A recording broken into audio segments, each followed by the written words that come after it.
Hello प्यारे बच्चों, कैसे हैं आप सभी? सही हैं, स्वस्थ हैं? क्या आप लोगों को राष्ट्रपति के प्रत्येक अनुच्छेद याद है कि आर्टिकल 52 के अनुसार 52 में क्या लिखा हुआ है, आर्टिकल 53 में क्या लिखा हुआ है? नहीं पता तो चलो हम लोग मात्र 2 मिनट में सीख लेते हैं यार। ज़्यादा समस्या नहीं है, मात्र एक ट्रिक्स याद करनी है। और वो ट्रिक्स क्या है वो आपके सामने मैं उपस्थित करवा रहा हूँ। जैसा कह रहा हूँ वैसा करना है। अब आपके सामने कुछ अल्फ़ाबेट्स अक्षर आ गए हैं, कुछ आए हैं अल्फ़ाबेट्स। अब कैसे याद करेंगे? जैसे मैं बोल रहा हूँ वैसे याद करना होगा। कैसे? RKNNKPYSSM। देखो, जहां मैं एक क्रॉस कर रहा हूं ना, वहां आपको एक लाइन एक श्वास में बोलना है, ऐसे RKNNKPYSSM, RKNNKPYSSM। बस कुछ नहीं करना, RKNNKPYSSM। याद हो गया? कोई नहीं। अब आपको काउंटिंग आती है, काउंटिंग लिख लो। 52, 53, 54, 55, 56, 57, 58, 59, 60 और 61। याद हो गया? काउंटिंग लिखनी है। ये काउंटिंग नहीं है बेटा, ये आर्टिकल्स है, ये अनुच्छेद है। आर्टिकल 52 में क्या लिखा हुआ है, 53 में क्या लिखा हुआ, 54 में क्या लिखा। तो ट्रिक्स क्या है? RKNNKPYSSM। बोलो मेरे साथ सभी जोर से, RKNNKPYSSM, RKNNKPYSSM, RKNNKPYSSM। अब क्या होता है सर जी ये ट्रिक्स? एक एक अक्षर का मतलब क्या होता है? तो देखो, R यानी होता है राष्ट्रपति, कि भारत में एक राष्ट्रपति भी होगा। संविधान में ऐसा कहां लिखा हुआ है? अनुच्छेद 52 में लिखा हुआ है। के यानी होता है कार्यपालिका शक्तियां। भाई, राष्ट्रपति में कार्यपालिका शक्तियां निहित हैं, या कार्यपालिका शक्तियों का प्रयोग कौन कर सकता है? राष्ट्रपति कर सकता है। ऐसा कहां लिखा हुआ है? आर्टिकल 53 में लिखा हुआ है। एन यानी होता है निर्वाचक मंडल। भाई, ये क्या होता है? निर्वाचक मंडल। भाई, राष्ट्रपति का जब चुनाव होता है तो उसमें कौन कौन सदस्य भाग लेते हैं? अब आपको पता होगा, लोकसभा, राज्यसभा और विधानसभा के निर्वाचित सदस्य भाग लेंगे। ये कहाँ लिखा हुआ है? अनुच्छेद 54 में लिखा हुआ है। निर्वाचक मंडल का उल्लेख कहाँ है? 54 में है। 55 में क्या लिखा हुआ है? एन यानी होती है निर्वाचन पद्धति। भी राष्ट्रपति का जो चुनाव होता है किस पद्धति के अनुसार होता है? तो एक पद्धति आपको पता होगा, एकल संक्रमणीय आनुपातिक गुप्त मतदान पद्धति के अनुसार ही राष्ट्रपति का चुनाव होता है। तो इस पद्धति के अनुसार राष्ट्रपति का चुनाव होता है। ऐसा कहाँ लिखा हुआ है? आर्टिकल्स 55 में लिखा हुआ है। फिर आता है के यानी 56, यानी क्या होता है? कार्यकाल। राष्ट्रपति का कार्यकाल 5 साल का होता है। ऐसा कहाँ लिखा हुआ है? 56 में। तो 52 में क्या है? भारत में एक राष्ट्रपति होगा। 53 में क्या है? कार्यपालिका शक्तियां निहित है राष्ट्रपति में। एन यानी क्या होता है? निर्वाचक मंडल है। एन यानी क्या होता है? निर्वाचन पद्धति है। के यानी क्या होता है? कार्यकाल होता है। 5 याद हो गए। 5 और याद हम लोग कर लेते हैं। याद यहां तक याद हो गया। अब देखो, 52, 53, 54, 55, 56, ये क्या हो गया? 57, 58, 59, 60 और 61। पी यानी क्या होता है? पुनर्निर्वाचन। अब पुनर्निर्वाचन क्या होता है? पुनर्निर्वाचन होता है राष्ट्रपति का पुनर्निर्वाचन भी किया जा सकता है, दोबारा से निर्वाचन भी कर सकते हैं। ऐसा कहाँ लिखा हुआ है? 57 में। वाई यानी क्या होता है? योग्यता, कि भारत का कोई भी राष्ट्रपति बनना चाहता, चुनाव लड़ेगा तो कौन लड़ सकता है? कि वह भारत का नागरिक होना चाहिए, लोकसभा का सदस्य होना चाहिए, 35 वर्ष की आयु होनी चाहिए। ऐसा कहाँ लिखा हुआ है योग्यताएं? 58 में लिखी हुई है। फिर ऐसे होता है शर्त, यानी कि शर्त क्या क्या? जब राष्ट्रपति चुनाव लड़ेगा तो एक पत्र दाखिला करवाता है।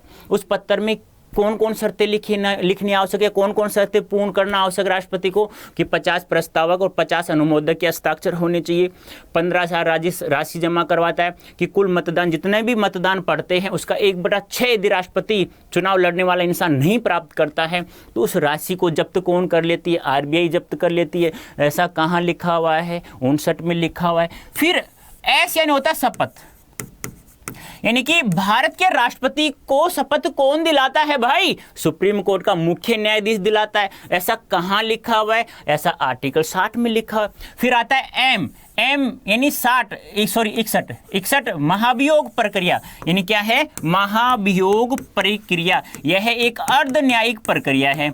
यह कब शुरू की जाती है? जब राष्ट्रपति संविधान का उल्लंघन कर देता है, जब राष्ट्रपति अपना कार्य सही ढंग से नहीं कर रहा है, तो किसी भी सदन द्वारा 1/4 सदस्यों द्वारा हस्ताक्षर करके 14 दिन का प्रस्ताव करके उसे हटाने की एक प्रक्रिया शुरू की जाती है। तो राष्ट्रपति को हटाने की प्रक्रिया जिसे महाभियोग प्रक्रिया कही जाती है। ऐसा कहाँ लिखा हुआ? 61 में। तो एक बार वापस देखो क्या है? RKNNKPYSSM काउंटिंग लिख लोगे 52, 53, 54, 55, 56, 57, 58, 59, 60, 61। याद हो गया क्या क्या होता है, एक बार रिपीट कर लेते हैं। 52, 53, 54, 55, 56, 57, 58, 59, 60 और 61। भारत में एक राष्ट्रपति वैसा कहाँ लिखा हुआ है? 52 में।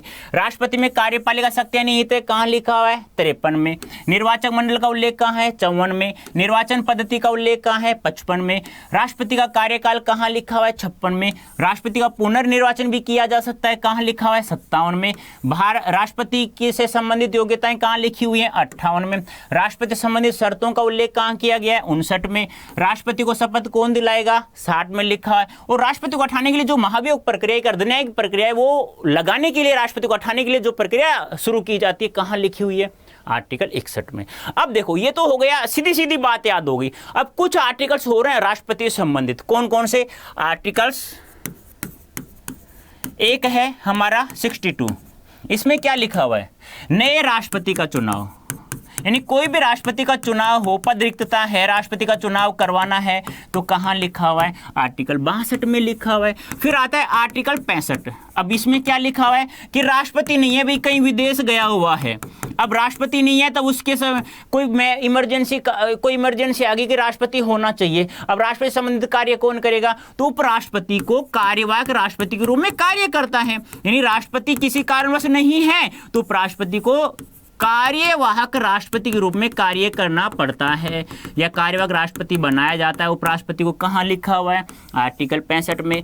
आर्टिकल 70 में क्या लिखा है? 70 में, मान लो अब राष्ट्रपति भी नहीं है, राष्ट्रपति नहीं था तो 65 के अनुसार हमने उपराष्ट्रपति को कार्यवाहक राष्ट्रपति के रूप में कार्य करवा दिया था। अब राष्ट्रपति भी नहीं है, उपराष्ट्रपति भी नहीं है, अब कोई कार्य आ गया, बहुत इमरजेंसी है, तो कौन कार्यवाहक राष्ट्रपति के रूप में कार्य करेगा? भाई तो सुप्रीम कोर्ट का मुख्य न्यायाधीश कार्यवाहक राष्ट्रपति के रूप में कार्य करता है।